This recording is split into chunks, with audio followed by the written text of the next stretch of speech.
ओम शांति। आत्मा शरीर छोड़ते ही गर्भ में प्रवेश करती है। लोग पूछते हैं कि आत्मा ने जैसे ही शरीर छोड़ा, पहले शरीर को छोड़ा और फिर शरीर छोड़ते ही दूसरे गर्भ में प्रवेश कर जाती है, तो फिर पितरों से कब और कैसे मिलती है?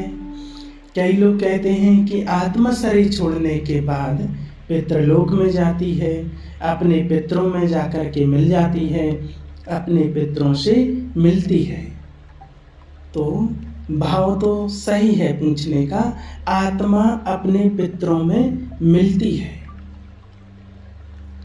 ये तो बात सही है कि अपने पितरों में मिलती है, लेकिन ऐसे नहीं मिलती है जैसे दुनिया में बताया गया है।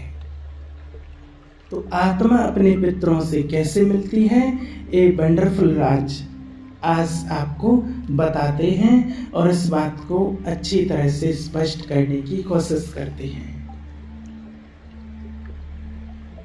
हरिद्वार में जाते हैं या कहीं भी जहाँ भी नदियाँ हैं, जहाँ भी पानी है, वहाँ पर पिंडदान कराने वाले लोग बैठे रहते हैं, पंडित लोग रहते हैं और वो जाते हैं, लोग जाते हैं और वहाँ पर जा कर के कहते हैं पिंडदान करो, पिंडदान करो। पर ये पिंडदान क्या बना है? पिंडदान क्या है? जौ का, बाजरे का, कई तरह का आटा मिला करके और तिल डाल के उसमें और बहुत सारी कुछ चीज़ें मिला करके, बहुत सारा सामान मिला करके और फिर उसमें क्या करते हैं, फिर 9 पिंड बनाते हैं उसके।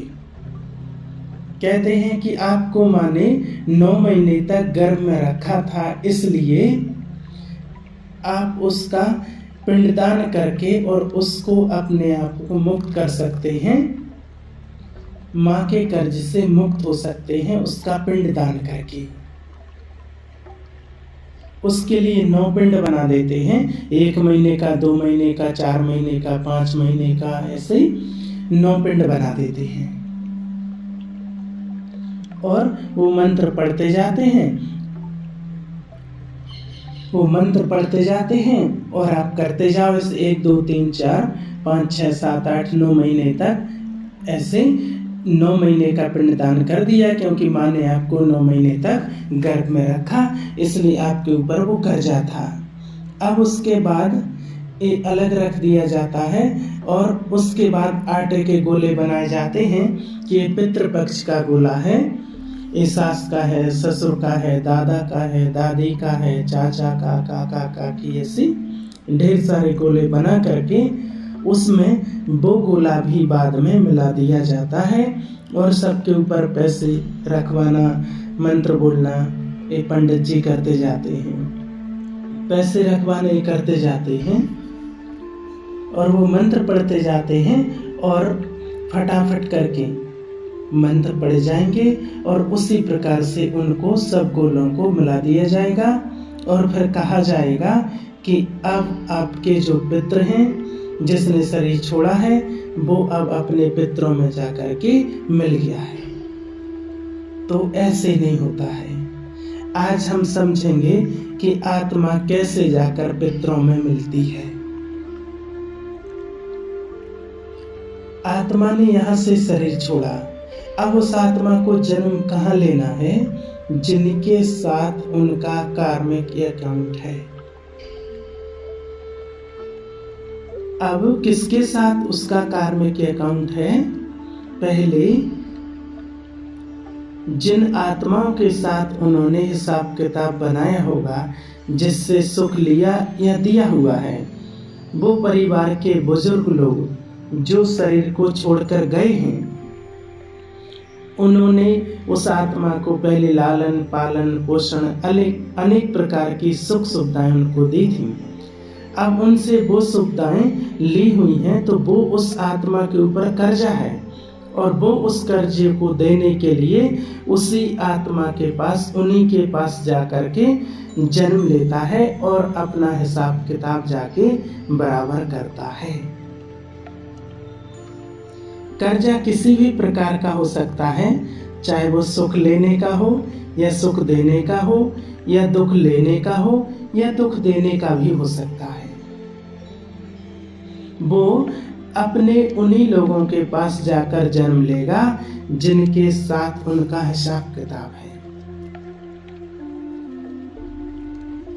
हिसाब किताब कुछ तो ऐसे होते हैं जो तुरंत उसी जन्म में ही बराबर हो जाते हैं, और कुछ हिसाब किताब ऐसे होते हैं जो रह जाते हैं। उन्हीं को पूरा करने के लिए उन्हीं के पास जाकर वो जन्म लेता है और अपना हिसाब किताब बराबर करता है। ये होता है आत्मा का अपने पितरों के साथ मिलना। पितर कोई आकाश में उड़ते नहीं रहते हैं, उसके लिए कोई पिंड मिलाने की भी जरूरत नहीं होती है। जिनके साथ कार्मिक अकाउंट है उन्हीं के पास जाकर वो अपना कार्मिक अकाउंट बराबर करती है, चाहे लेने का हो और फिर चाहे वो देने का हो, चाहे सुख का हो चाहे दुख का हो। तो जिनके पास जन्म लिया वो उनके पितृ थे, क्योंकि हमारे सबके पितृ थे। जो भी हमारे दादा परदादा नाना काका आदि सब शरीर छोड़ करके गए हैं, उन्होंने जन्म ले लिया है। जन्म तो ले लिया है ना। अब मैं आत्मा यहाँ से शरीर छोड़ती हूँ और मैं जाकर उनके पास जाकर जन्म लूँगी जिनके पास मैंने हिसाब किताब बनाया है। तो वो हमारे पितृ हैं, वो पहले जन्म ले चुके, वो हमारे पितृ हैं। बाकी कोई पितृ आदि ऊपर आकाश में नहीं बैठे रहते हैं कि आ जाओ, इंतजार कर रहे हो कि आ जाओ, क्या कर रहे हैं। ऑटोमेटिक वो भी अपना कार्मिक अकाउंट इसी संसार के अंदर चुकतू करते जाते हैं। उनका भी हिसाब किताब है तो वो भी चुकतू करते हैं। पितृ उन्हें ही कहा जाता है जो हमारे से पहले शरीर छोड़कर गए। अब गए तो उन्होंने भी जाकर जन्म लिया, अब वो बड़े हो गए, अब हमने उनके पास जाकर के जन्म लिया। अब वो बराबर के भी हो सकते हैं या छोटे भी हो सकते हैं। वो कैसे भी हो सकते हैं। वो छोटे कैसे हो सकते हैं, क्योंकि उन्होंने यहाँ से शरीर छोड़ा और वहां जाकर जन्म लिया। अब हमने यहाँ से शरीर छोड़ा और हमने उनके आसपास कार्मिक अकाउंट है, गर्भ हमारा तैयार हुआ है और हमने उन्हीं के पास जाकर जन्म लिया। अब जिसने हमारे से पहले जन्म लिया था, अब उसने शरीर छोड़ दिया, तो वो हमारे पास छोटा बन के भी आ सकता है, बड़ा बन के भी आ सकता है। कौन कब मिलता है, ये हमारे सारे पितृ ही हैं। पितृ माना पिता पक्ष के लोग, चाहे वो माता पक्ष के लोग हों, चाहे पिता पक्ष के लोग हों, चाहे अजनबी पक्ष के लोग हों। हम उन आत्माओं से जाकर मिलेंगे जिनके साथ हमारा कार्मिक अकाउंट है। वो हमारे बड़े से बड़े भी हो सकते हैं या हमसे छोटे भी हो सकते हैं। हम उनके पास जाकर जन्म ले सकते हैं या हम जन्म कहीं और लेकर या किसी और संबंध से वो बहू बन के, दामाद बन के, पड़ोसी बन के, अजनबी बन के या कोई और रिश्ता बन के किसी कार्य के कारण निमित्त, कोई भी कार्य के निमित्त बन और उनके संपर्क में निमित्त बन के आएंगे और अपना कार्मिक अकाउंट बराबर करेंगे।